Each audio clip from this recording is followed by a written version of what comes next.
عالم دین تھے Najaf Ashraf میں، وہ 8 محرم کو حضرت عباس کے نام کی حاضری کرتے تھے ہر سال۔ اللہ اور مومنین کو بھی توفیق دے، عباس کے نام پر انتقال ہو گیا۔ جب ان کا انتقال ہوا تو اچھے خاصے مقروض ہو کے مرے تھے،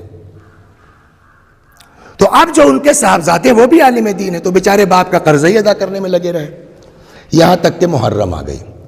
تو ان کا مرحوم کا ایک مخصوص باورچی تھا جو ہر سال حاضری کا کھانا پکاتا تھا۔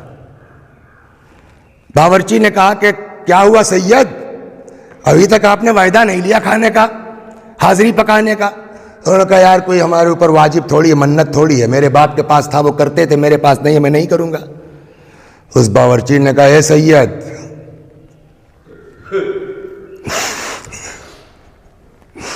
عباس کے لیے اپنا دل چھوٹا مت کرو۔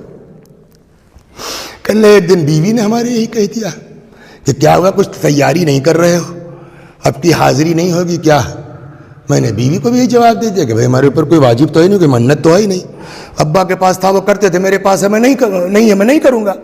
بیوی نے بھی وہی جملہ کہا کہ عباس کے لیے دل چھوٹا مت کرو۔ ذہن میں آیا کہ بیوی کا یہ نظریہ، ایک عام آدمی جاہل باورچی، اس کا یہ نظریہ عباس کے تئیں، تم امامہ لگا کر کے اتنا ڈرے ہوئے ہو۔ میں نے فیصلہ کیا کہ دیکھا جائے گا، چلو کرتے ہیں۔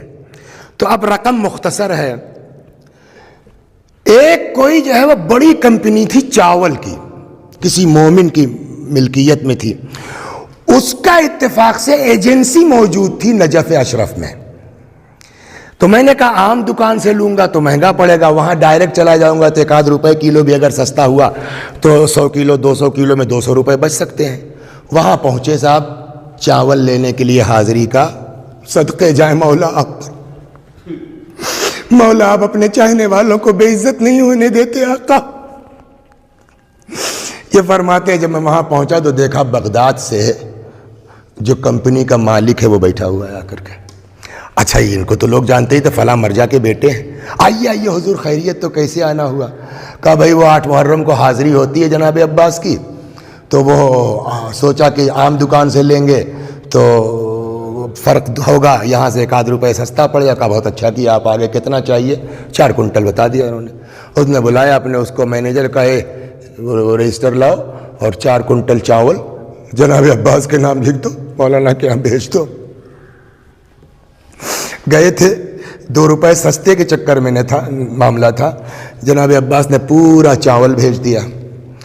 اب یہ بیچارے لکڑی وغیرہ کا انتظام کرنا ہے، تو اب کہنے لگے ایک پیسہ تو جوڑنا تھا ہم کو، چھت بڑی تھی، کہا اسی چھت پہ پکنا تھا، اب لکڑی آ گئی، اتنی اوقات نہیں کہ ہم مزدور لگا کے لکڑی اوپر پہنچائیں۔